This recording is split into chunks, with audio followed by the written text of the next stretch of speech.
it goes without saying that most people are average, right? That's kind of the definition.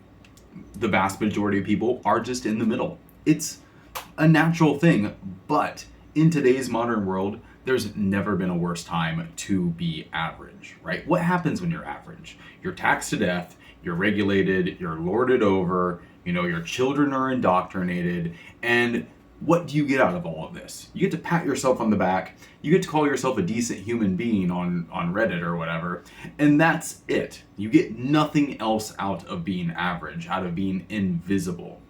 Now, there's really 3 habits that keep people stuck in mediocrity. And looking from the outside in, these are obvious, right? We know this for a fact. So nothing I'm going to say is going to surprise you in the next 9 minutes or so, but I want you to really take a look at yourself and see which of these habits apply to you. Which are you doing currently, and how can you change? So the first big habit is blaming external circumstances, right? Always finding a reason or a problem, something that you can't control that's causing you to fail. It could be something like, I don't know, capitalism or white supremacy or the patriarchy. Or maybe you've veered the other direction, right? Maybe you've taken the red pill and now you think it's feminism and liberalism and socialism that's keeping you down. All of this is a cope, right? And maybe there's some truth to it, right? Maybe there is a little bit of truth to all of these. I don't know. But the point is, you can't do anything about that, right? You can scream about it online, but that's not actually going to help your life, right? And whenever you focus on problems, those things grow. They become more of a problem, and you become less powerful. So mediocre people tend to do this. They tend to externalize their problems. If it's not these big, internet meme things, it's like, oh, my wife holds me down. Or I can't because I'm too busy because I have children. Something like this, right? It's always an excuse. I had an old football coach, and he had a really great line. He was like, everybody has an excuse. An excuse is like an asshole. Everyone has one. They all stink. And, it's pretty hilarious to hear that when you're like in 6th grade. But what you need to do is you need to focus inward. You need to focus on the things that you can control, namely your own actions, your behaviors, and your mindsets and your habits, right? And your environment, right? Your immediate surroundings. You can set these things up for success.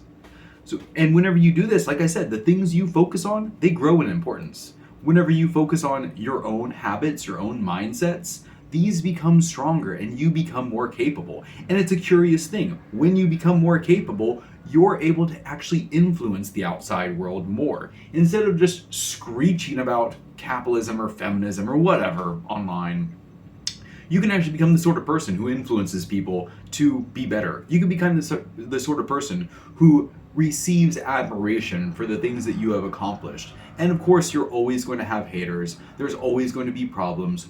Who cares, right? Who cares about the haters? They're probably a good thing. If you don't have haters, then you're not doing anything important, first of all. And if you are afraid of problems, well, I'm sorry, your life is just going to be very difficult because you really need to be heading straight to the problems, figuring out the solution rather than avoiding them. So again, focus on what you can control. Have that internal locus of control, your mindset, your habits, your behaviors. That is number 1.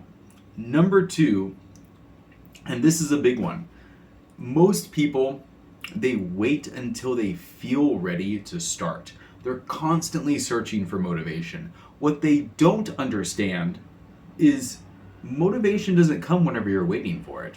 Motivation is the result of taking action, right? These people that accomplish a whole lot, they're not waiting to feel motivated. They understand that feeling follows action, right? Most people are the opposite, right? There's this kind of endless cycle of waiting to feel inspired, not doing anything, feeling like a lazy asshole, and then that repeats. You're still waiting for motivation and you've done nothing. So to break out of this trap, you need to just be willing to suck. You need to be willing to have a shitty time, right? It's never fun whenever you start. It's never fun the first time you go for a jog. It's never fun the first time you go to the gym.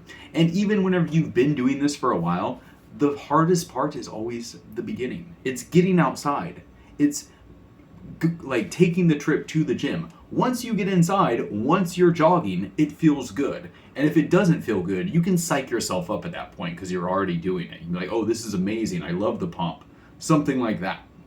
But you will never feel that way until you start. And that's why you're probably a fucking loser if you're not starting. Now, this is one of those things, again, it's easy to see it in other people, but I want you to look at in your own life. What are you waiting for? Like, exactly what are these perfect conditions? What is this feeling that you're waiting for before you start?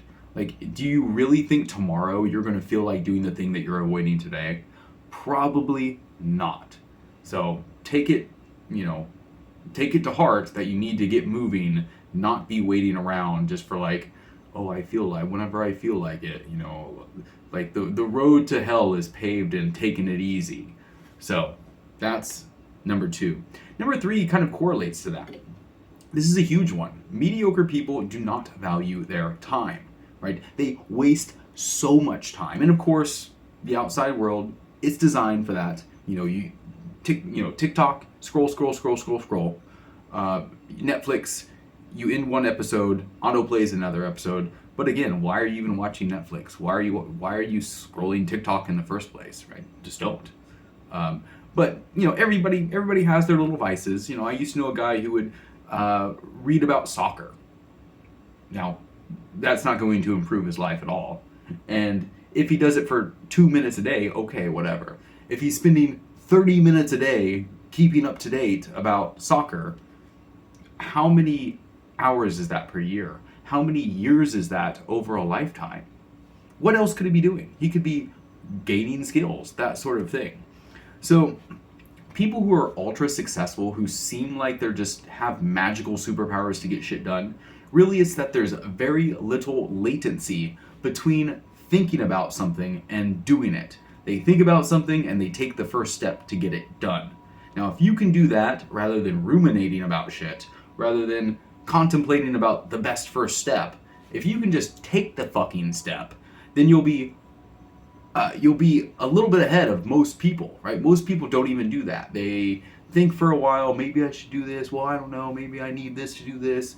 And then it never happens. Or if it happens, it takes way too long, right? While other people who get stuff done, they think about something and what's the first step? What do I got to do today to get this ball rolling? Now, it doesn't mean you're going to complete it all today, right? But as long as you take that first step, then all you have to do is keep taking more steps. And then eventually, if you've eliminated the space between those steps as much as possible, the space where you're thinking, then you're getting a ton of stuff done.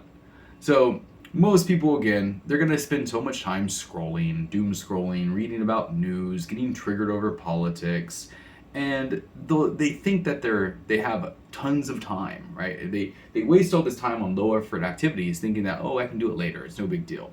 But before they know it, years are gone, decades are gone, and then they're wondering where the time went. And they have nobody to blame but themselves, quite honestly. Like a lot of people, oh, it's capitalism's fault that I spent years doing nothing. No, it's not. It's your fault. That's the plain truth. So don't waste decades. Don't waste another day. Do something now that will get you on the road to the path you want to be on. So again, these are, every moment has an opportunity within it. Like, you could scroll, or you could write. You could play a video game, or you could play sports. You could go for a light jog, kind of a useless activity, or you could sprint. And even, I guess, like, I shouldn't say that. If you're just sitting on your couch all day, go for the light jog, please. But once you're into the exercise, you don't need to like zone 1, zone 2. No, jog as fast as you can until you can't jog that fast anymore. Slow down a little bit, repeat the process, right? Sprinting is a lot better for you than a light pace. But these are just some thoughts. This is really what these 3 habits, again, easy to see them in other people. Examine where they occur in your own life. If you do this, if you follow through, and if you take this advice to heart, I guarantee you will be far ahead of the normie. Peace.